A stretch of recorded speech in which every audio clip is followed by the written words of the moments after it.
Hello guys, இன்னைக்கு நம்ம வந்து எல்எல்எம் பற்றி தான் பார்க்க போகிறோம். எல்எல்எம்னா ஒன்றும் இல்லை, லார்ஜ் லாங்குவேஜ் மாடல். இது வந்து ஒரு அட்வான்ஸ்டு ஏஐ சிஸ்டம். இது வந்து எதுக்கு யூஸ் ஆகுது இந்த மாடல் அப்படின்னா, நம்ம ஹியூமன் லாங்குவேஜ்லாம் ஒன்றும் இல்லை. இப்போ ஒருத்தவங்க வந்து இன்னொருத்தர் அதை வந்து கம்யூனிகேட் பண்ணுறதுக்கு ஒரு லாங்குவேஜ் அப்படின்னு ஒன்று யூஸ் ஆகுது, சரிங்களா? அதனால நம்ம சிஸ்டம் கூட கம்யூனிகேட் பண்ணுறதுக்கு மெஷின் லாங்குவேஜ்னு ஒன்று யூஸ் ஆகுது. அதோட கொஞ்சம் அட்வான்ஸ் ஆனது, அதாவது ஹியூமன் ஜெனரேட் பண்ணத்தை சிஸ்டம் புரிஞ்சுக்கணும் அப்படின்னு கொண்டு வந்ததுக்கு தான் எல்எல்எம், ஓகேவா? இதில் வந்து வேரியஸ் அப்ளிகேஷன்ஸில் யூஸ் பண்ணுறாங்க. அதை பற்றி நம்ம நெக்ஸ்ட் பார்க்கலாம்.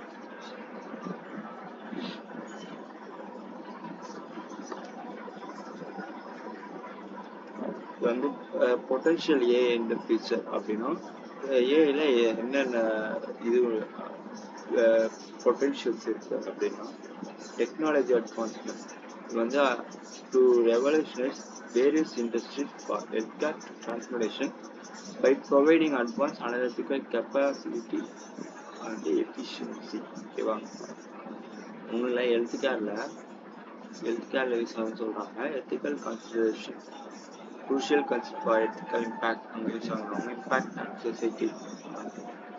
பெனிஃபிட்ஸ் ஆஃப் லார்ஜ் லாங்குவேஜ், இதோட பெனிஃபிட்ஸ் பார்த்தீங்கன்னா, ஆட்டோமேஷன் வந்து என்ஹான்ஸ் பண்ணுறாங்க. கஸ்டமர் இன்டென்ஷன் அப்படின்னா, கஸ்டமர் இன்டென்ஷன் அப்படின்னா நம்மளுக்கு தேவையான பொருள் கஸ்டமர் சேல்ஸ் பண்ணுறதுக்கு இல்லை வேரியஸ் அப்கமிங்ஸ் அந்த மாதிரி இருக்குன்ட்டு நம்மளுக்கு சொல்லுவாங்க. அதான் இங்கே சொல்ல வராங்க. டெசிஷன் மேக்கிங், இப்போ நம்ம ஒரு ப்ராசஸ் டேட்டா அனலைஸ் வந்து, இப்போ வந்து எந்திரன் படம் நம்ம பார்த்துருப்போம். அதில் வந்து சிட்டி ரோபோட்டை சொல்லுவாங்க. அதை சொல்கிற மாதிரி தான் டெசிஷன் மேக்கிங்காக யூஸ் ஆகுது. பர்சனல் யூசர் எக்ஸ்பீரியன்ஸ், அதாவது யூஐ அப்படி யூஸ் ஆகுது. இதோட பேசிக் சேலஞ்ச்னால் டேட்டா ப்ரைவசி வந்து சேஃப் அண்ட் செக்யூராக இருக்கும். லார்ஜ் அமௌண்ட் ஆஃப் டேட்டா கூட நம்ம சேஃப்டி பண்ணி வச்சுக்கலாம். அல்காரிதமிக் பயாஸ் அப்படின்றது equitable outcomes bias are invariably reinforced model.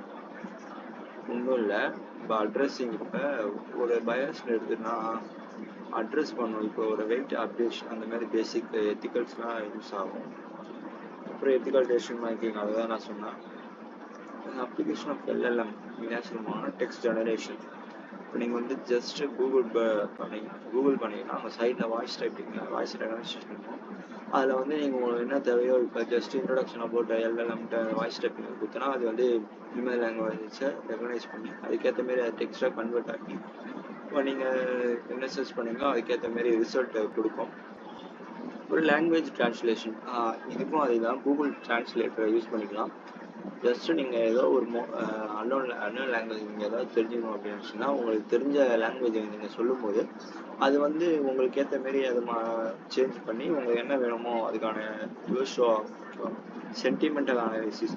இது வந்து நம்ம பேசிக்காக இன்ஸ்டாகிராமில் பார்த்துருப்போம். நம்ம என்ன நினைக்கிறோமோ அது அப்படியே வரும்.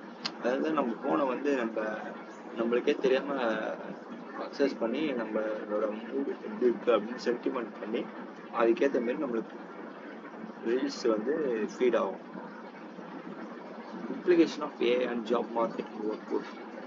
ஏஐ இம்ப்ளிகேஷன் ஒன்றும் இல்லை, எங்கே யூஸ் ஆகுது அப்படின்னா, job skilling and training to job demands இதனால் வருதுன்னு சொல்கிறாங்க. நியூ ஜாப் ஆப்பர்ச்சுனிட்டி கிடைக்குது. Welcoming the AI digital transformation.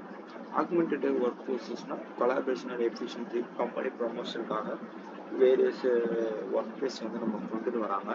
அதுதான் அவங்க சொல்ல வராங்க.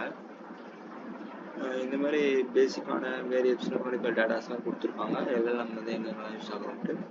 ஓகே, இதோட நம்ம நெக்ஸ்ட் வீடியோவில் பார்க்கலாம். பாய்.